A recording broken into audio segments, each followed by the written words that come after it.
দূষণ রোধে কালীপূজা এবং দিওয়ালিতে শব্দবাজি পোড়ানো রোখাই বড় চ্যালেঞ্জ কলকাতা পুলিশের। তা রুখতেই ইতিমধ্যে নজরদারি বাড়ানো সহ একাধিক পদক্ষেপ গ্রহণ করা হয়েছে। বাজি পোড়ানোর নির্দিষ্ট সময়সীমাও বেঁধে দিয়েছে কলকাতা পুলিশ। নির্দিষ্ট সময় পর বাজি পোড়ালেই শাস্তি পাবে নিয়ম ভঙ্গকারীরা। কলকাতা পুলিশের তরফে জানানো হয়েছে, আগামী সোমবার কালীপুজো এবং দিওয়ালিতে রাত ৮টা থেকে ১০টার মধ্যে বাজি পোড়াতে হবে। আগামী ২৮শে অক্টোবর ছট পুজোয় সকাল ৬টা থেকে ৮টা পর্যন্ত বাজি পোড়ানো যাবে। নির্দিষ্ট সময়সীমার পর বাজি ফাটালে পেতে হবে শাস্তি। সুপ্রিম কোর্ট, কলকাতা হাইকোর্ট এবং রাজ্যের দূষণ নিয়ন্ত্রণ পর্ষদের নির্দেশ মেনে প্রতিটি থানার অফিসার ইনচার্জকে পদক্ষেপ গ্রহণ করার নির্দেশ দেওয়া হয়েছে।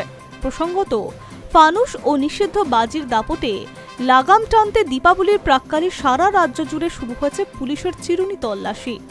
লালবাজারের তথ্য অনুযায়ী বৃহস্পতিবার পর্যন্ত মহানগরে 2572 কিলো নিষিদ্ধ শব্দবাজি ও বেআইনি আতশবাজি পুলিশ উদ্ধার করেছে। 21টি মামলায় মোট 4 জন গ্রেফতার। তার আগে 20শে সেপ্টেম্বর থেকে 9 অক্টোবর পর্যন্ত 8টি মামলায় 3 জনকে গ্রেফতার করে 425 কিলো বাজি উদ্ধার করা হয়েছে। এখনো পর্যন্ত 29টি মামলায় 7 জনকে গ্রেফতার করেছে এবং 2996 কিলো নিষিদ্ধ বাজি উদ্ধার করেছে পুলিশ। সূত্রের খবর, বাজি বিক্রেতাদের হাতে সবুজ বাজি নির্মাতাদের তালিকাও দেওয়া হয়েছে। তাঁরা যে বাজি তৈরি করবেন শুধু সেগুলোই ব্যবহার করা যেতে পারে। কোনো দোকানে যাতে লুকিয়ে বা খোলাখুলি ফানুস বিক্রি না হয় তা নিশ্চিত করতে পুলিশ তল্লাশি চালাচ্ছে।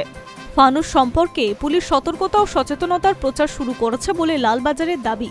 বৃহস্পতিবার টালা, ময়দান, বেহালা, কালিকাপুরে শুরু হয়েছে বাজির বাজার। টালা বাজি বাজারের সাধারণ সম্পাদক শুভঙ্কর মান্না জানান, তাদের হাতে বাজি নির্মাতারা ও বাজির তালিকা এসেছে। সেই অনুযায়ী বাজির বাজারে শুধু দূষণহীন সবুজ বাজি বিক্রি হচ্ছে। Hi News network.